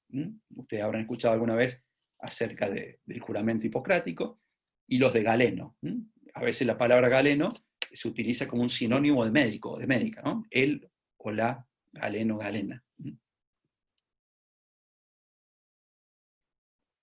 Y habíamos dicho que la escuela salernitana había sido muy importante en la formación de médicos y de médicas, y que había legado también, había dejado como herencia textos muy, muy importantes, como los de Trótula, o en este caso como los de Constantino el Africano, que no era africano en realidad, era europeo, pero que había viajado por distintos lugares de África y de Oriente, y habíamos comentado que había recopilado muchos textos de medicina de distintas culturas, y había hecho una compilación de los mismos, de los cuales aprovechó la escuela salernitana. Constantino, ¿se acuerda? Era el que estaba en ese pupitre donde lo estaban consultando, y en un tubo estaba viendo una muestra de orina. Bueno, algunas características finales de estas universidades medievales, como para ya ir cerrando. No había edificios, creo que esto ya lo mencionábamos, las clases eran en espacios abiertos, en iglesias. No había una contradicción entre iglesia y universidad, al contrario, la iglesia favorecía la creación y la formación y la consolidación de universidades, así que en muchos casos prestaba sus edificios para el dictado de clases. La Universidad de París, si uno va, está ahí en la catedral y cerca de catedrales, y se desarrolló alrededor de la iglesia. En el monte Santa Genoveva, ahí empezaron a dictarse las clases, y ahí nace la universidad. Estaba financiada por los estudiantes. Esta es una cuestión de la financiación de los sistemas universitarios que la vamos a repetir en incontables ocasiones, porque cada sistema universitario tiene su propia receta al respecto. El nuestro, el sistema universitario público, tiene la característica de ser gratuito. Una veintena de países en el mundo tienen esta característica, el resto son sistemas arancelados, parcialmente financiados por el Estado y por los propios estudiantes. Pero en aquel entonces las primeras universidades eran pagas. Hay muchos textos, se llamaba colecta. ¿Vieron cuando hablamos, vamos a hacer una colecta para los perjudicados por los incendios? Bueno, tiene su origen en el pedido de recursos a los estudiantes para financiar las clases de los profesores, de los maestros. Hay textos muy, muy gráficos de cómo, cartas, ¿no? De cómo los maestros a veces se quejaban de que los estudiantes o no pagaban o se demoraban en los pagos de las lecciones. Había muchas exigencias a los maestros, a los profesores, porque recuerden que algunas universidades estaban organizadas por los propios estudiantes, y el rector era a veces un estudiante también. Entonces, contrataban a los docentes y le imponían las condiciones, y había un montón de exigencias respecto de cómo se debía dar las clases, de que el docente, el maestro, tenía que entregar la clase por escrito al estudiante, para que el estudiante pueda revisarla y estudiarla y pudiera copiarla. Bueno, exigencias que hasta el día de hoy, a través de los distintos reglamentos, se establecen como obligaciones de los profesores y profesoras. Bueno, de los estudiantes no hay tanto registro de estos primeros estudiantes. ¿Por qué no hay tanto registro? Porque los maestros, los profesores, además de dar clases, escribían libros.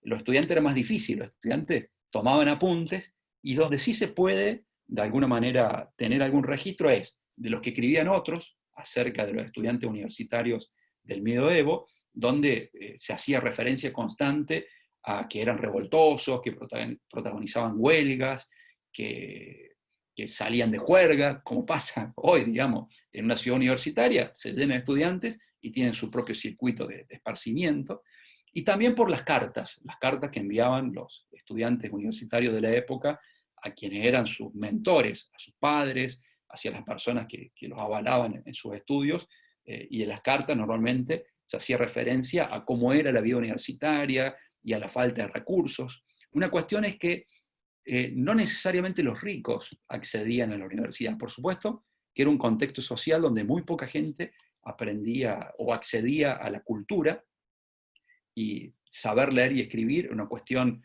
reducida, muy pero muy reducida, pero dentro de ese universo de personas que estaban alfabetizadas, muchos eran nobles o tenían recursos, pero había también gente que sabía leer y escribir, que eran pobres, que no tenían condiciones de posibilidad o de riqueza, y esas personas también eventualmente podían acceder a la universidad. O sea, hay registro de muchas cartas de gente que pasaba muchas penurias, pero que estaba en la universidad igualmente.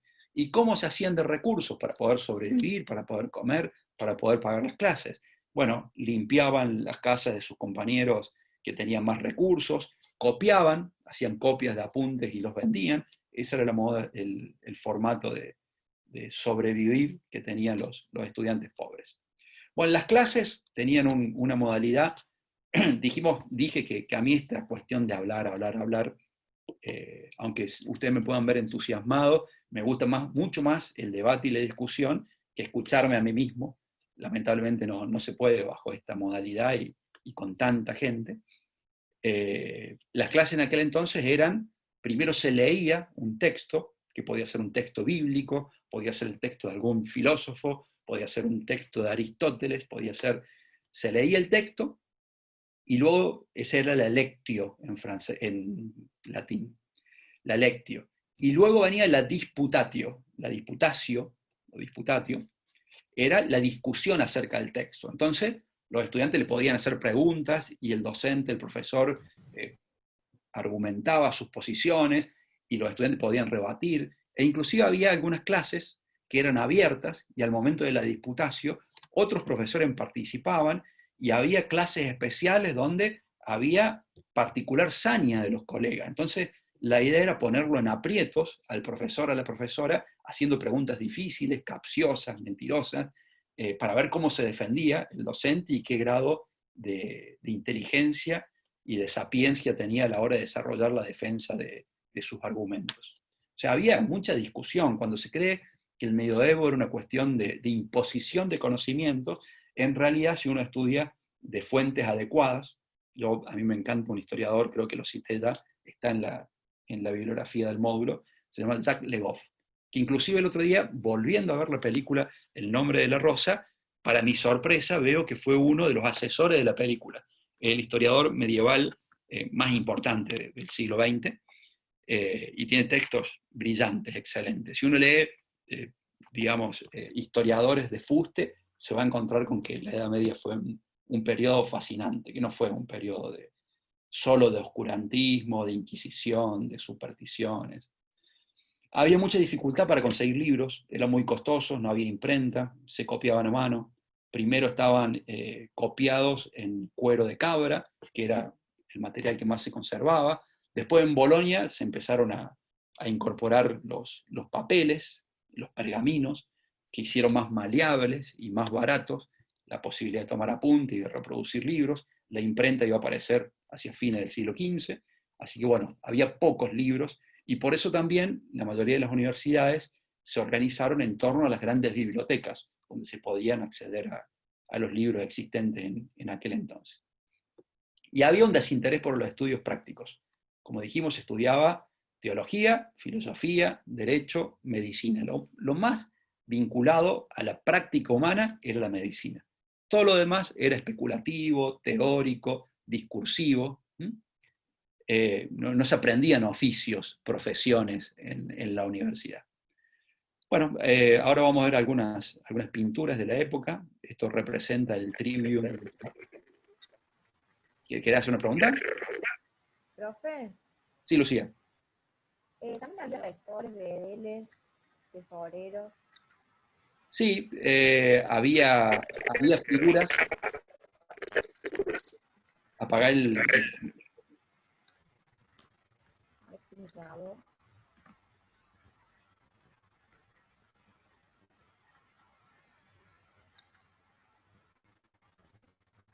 ¿No está pudiendo apagar? Ahí está.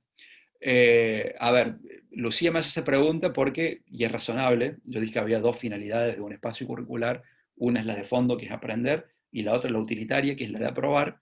Entonces ustedes para aprobar se hacen del material de otros años, y es válido, es legítimo. Es lo que hacía yo como estudiante universitario. Pero lo deseable es que el material no sea exactamente igual, porque si un docente da todos los años exactamente lo mismo, hay un problema. Entonces yo todos los años tomo el material y si bien la historia no cambia, pero trato de reflexionar de nuevo, a ver qué otra cosa, qué cosa me parece que pueden excluirse y qué cosa hay que incorporar.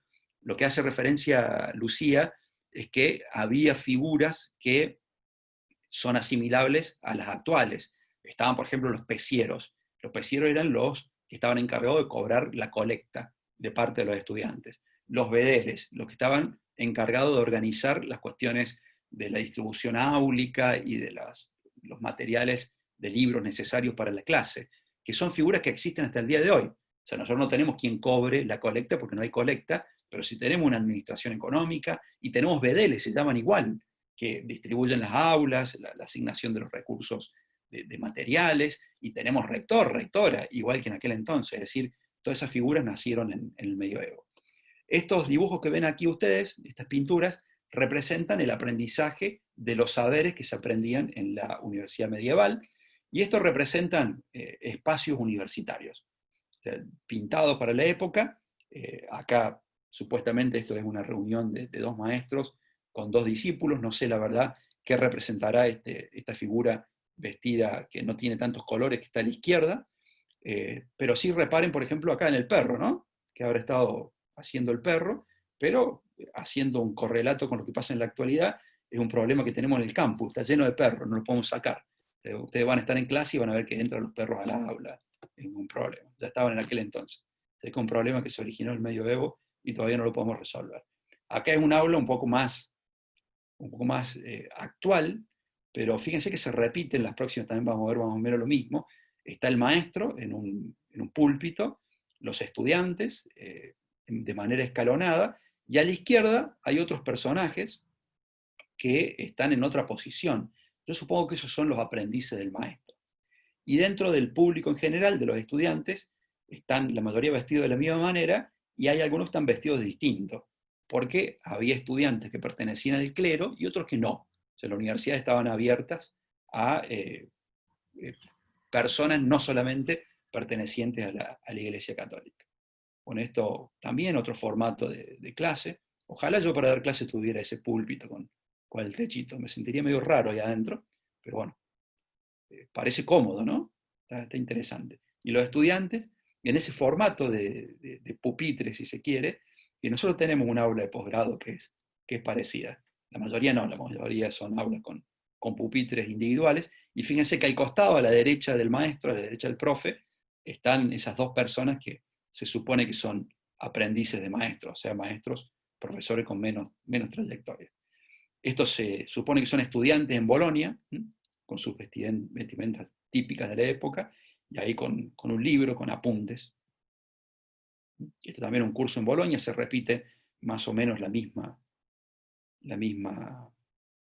tesitura que los otros, el maestro en el púlpito, los estudiantes vestidos de manera diversa.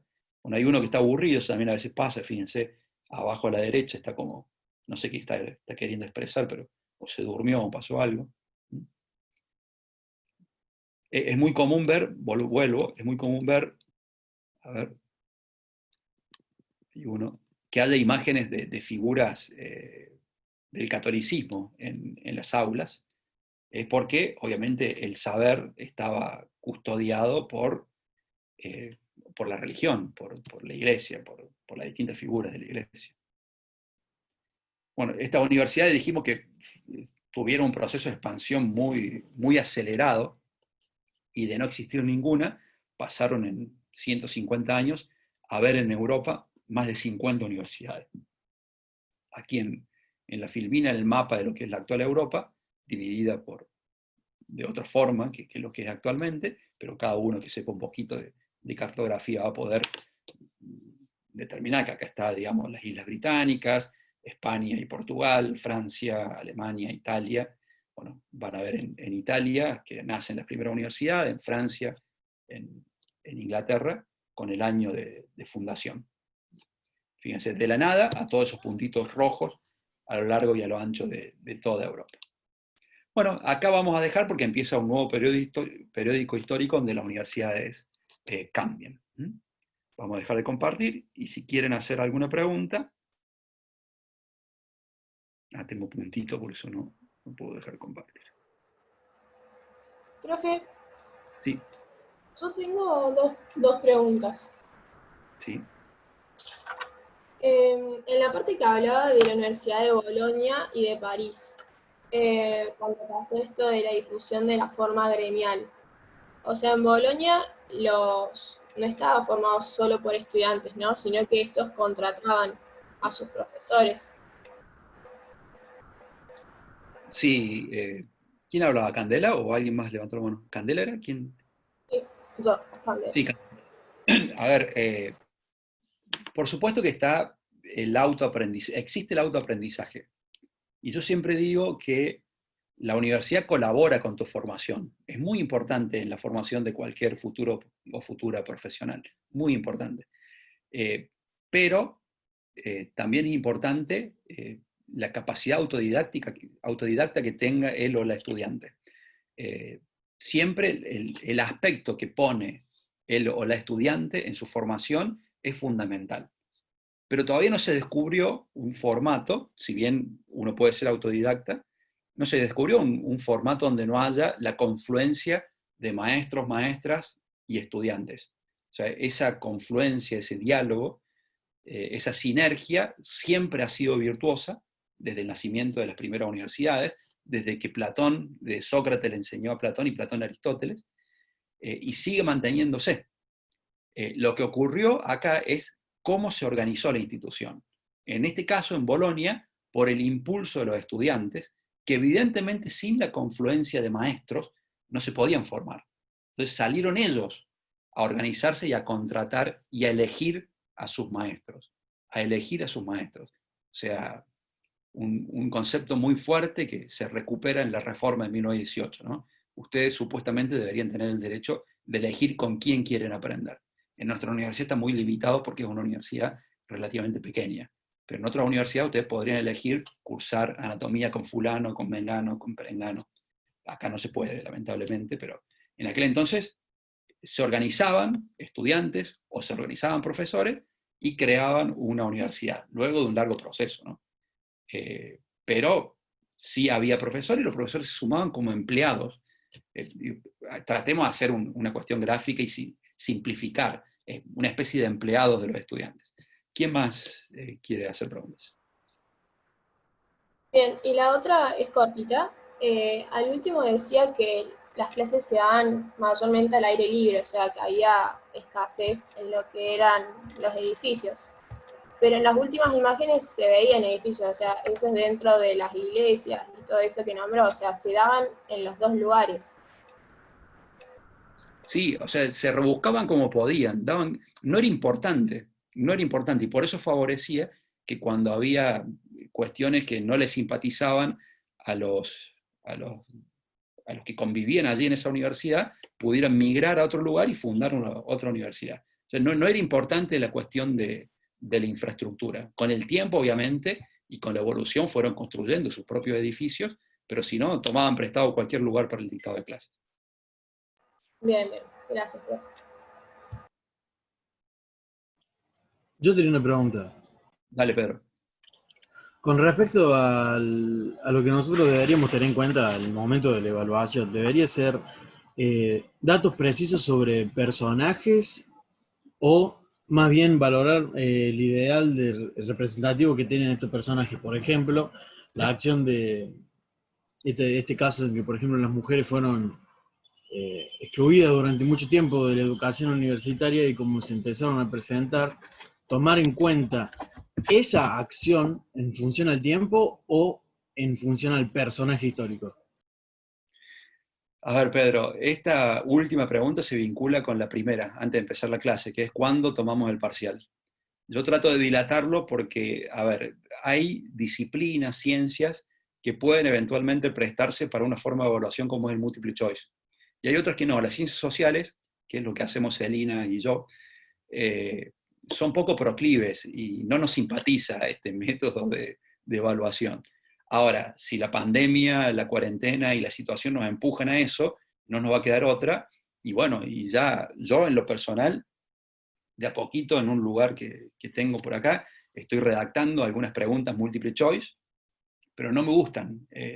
Entonces, estoy viendo, no sé cómo va a ser el examen. Ustedes tienen derecho a saber cómo va a ser, pero no tienen derecho ya a saberlo, digamos. Tienen derecho con un tiempo más o menos prudencial antes del examen. Yo les voy a comentar cómo va a ser. Voy a indagar acerca de las posibilidades técnicas que hay, y puede ser algo que sea una mixtura entre múltiple choice y la posibilidad de que ustedes puedan desarrollar algo o no. No sé, realmente me encuentro conflictuado con la situación porque yo sé que esto determina la forma de estudiar.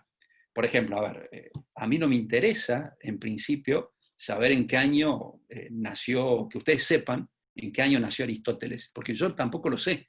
Yo sé la época, pero no sé en qué año nació. Hay gente que es muy hábil para aprender fechas y datos muy precisos. Yo tengo cero habilidad para eso. Sí, tal vez tengo más habilidad para interpretar procesos. Y a mí me interesa eso, que uno pueda ser intérprete de procesos, tener conclusiones, poder elaborar críticas, pero es difícil de medir en un examen múltiple choice. Entonces, bueno, ya voy a ver cómo pienso, voy a pedir ayuda a algunos pedagogos y pedagogas que tengo a mano para poder diseñar un modelo evaluativo que me permita saber si saben y que ustedes también puedan hacer el examen. Está perfecto, gracias. Por último, yo para cerrar unos minutitos más, para los que vieron la película, les agradezco que la hayan visto, es muy ilustrativo. Para los que no la vieron, véanla. Por supuesto que representa una parte del medioevo, que es lo que pasaba puertas adentro de los espacios donde se cultivaba la religión, que eran las iglesias, las abadías, los monasterios y demás, que trata sobre el clero se divide en clero regular y clero secular. El clero regular es el que no pertenece a una orden específica. El clero secular es el que pertenece a la orden de los jesuitas, de los dominicos, del resto. Yo conozco muy poco de religión. En este caso era una abadía benedictina, por eso cantan. El canto gregoriano es propio de las abadías benedictinas. Es lo que pasa en el medioevo en esos espacios. Pero fíjense ustedes que hacia afuera, lo poco que muestra la película, yo sugiero que lean el libro es una delicia, pero lo poco que muestran hacia afuera es pura barbarie. Vieron las condiciones de vida que tenían las personas que estaban por fuera de la iglesia. Las que estaban adentro tampoco eran muy buenas, no eran excelentes, pero eran mucho peores. Es más, lo que sobraba de comida de la abadía lo tiraban y la gente que vivía por fuera, es decir, el ciudadano común, iba a tratar de alimentarse de eso, a pelearse por esas obras. El libro tiene un parecido, inclusive no lo oculta, a lo que son las novelas de Sherlock Holmes, porque un libro y una película que es policial, si se quiere, porque es la averiguación acerca de crímenes y demás. En una parte, inclusive, hasta el maestro le dice al discípulo elemental, Atzo, como dice Sherlock Holmes, elemental Watson, elemental Atzo.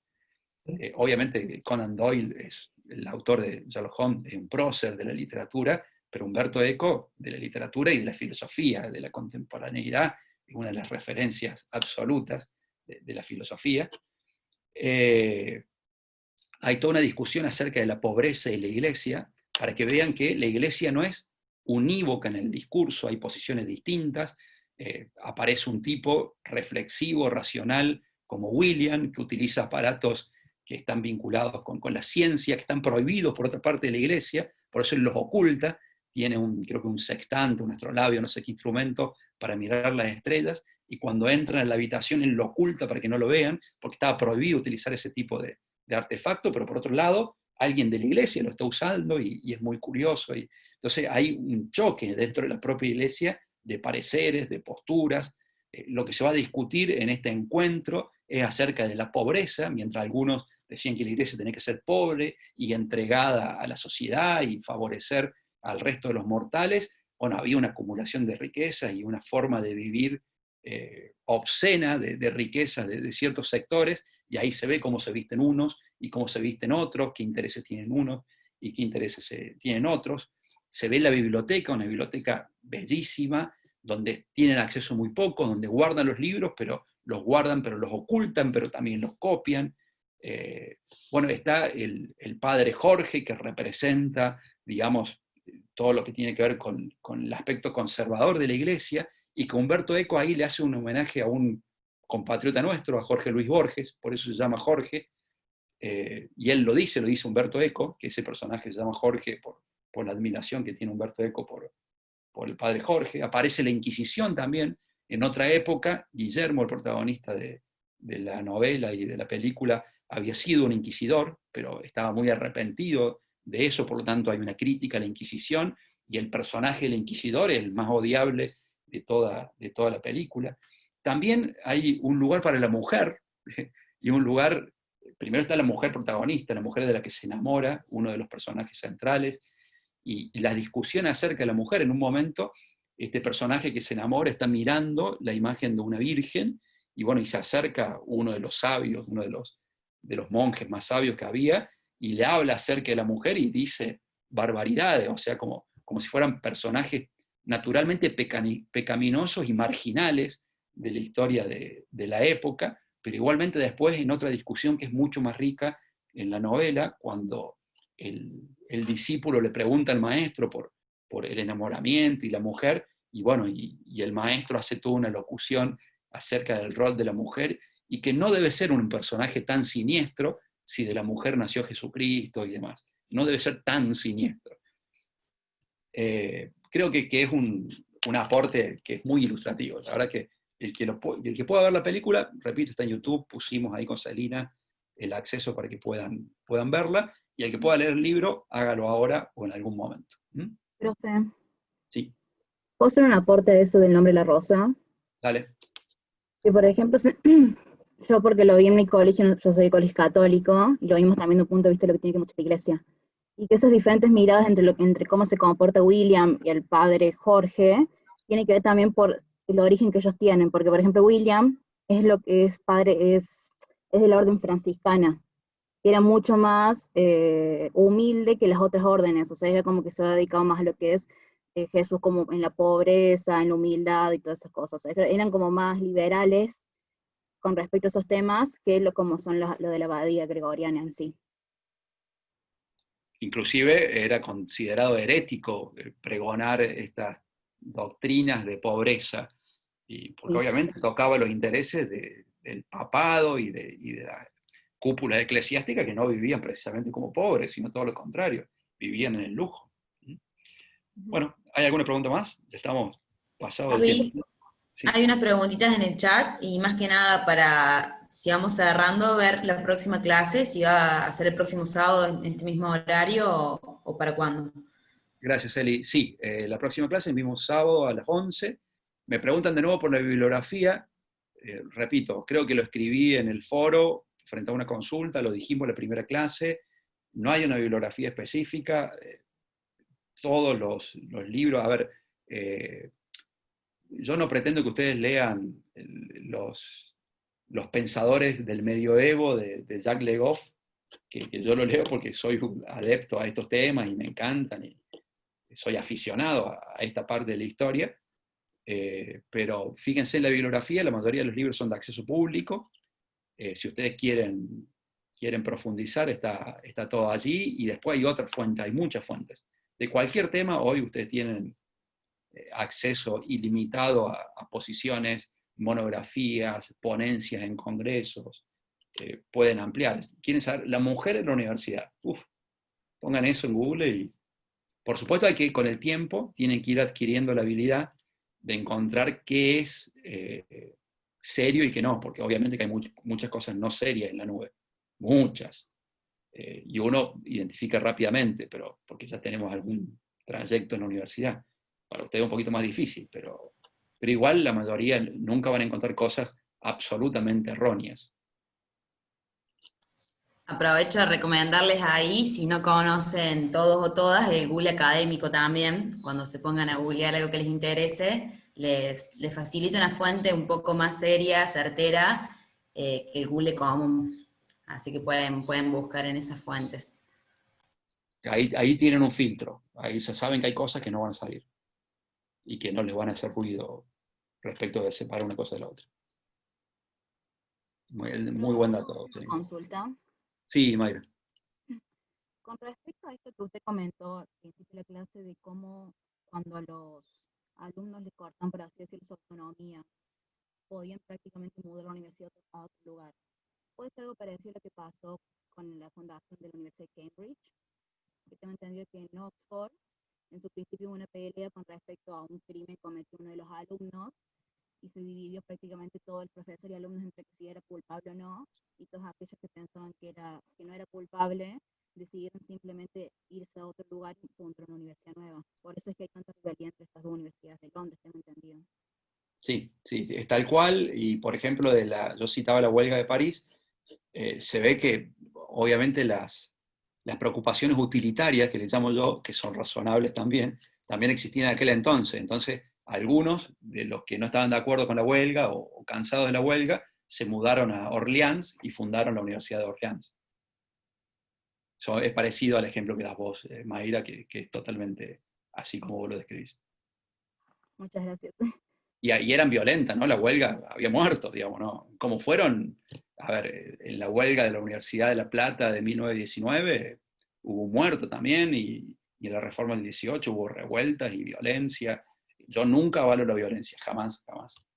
Que es creo que uno de los aspectos de los pocos aspectos que no me gustan en la reforma del 18, que inclusive hubo hasta destrucción de algunos bienes que tenían un alto valor cultural, de libros y de muebles que estaban allí en el rectorado de la UNC, que bueno, que eso no debió haber ocurrido. Pero bueno, si no hay más aportes, cerramos acá, 13:23, que tengan un buen fin de semana y nos vemos el sábado que viene.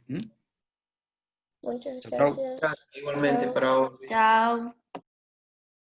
Chao, muchas Chao, gracias. gracias. La semana que viene.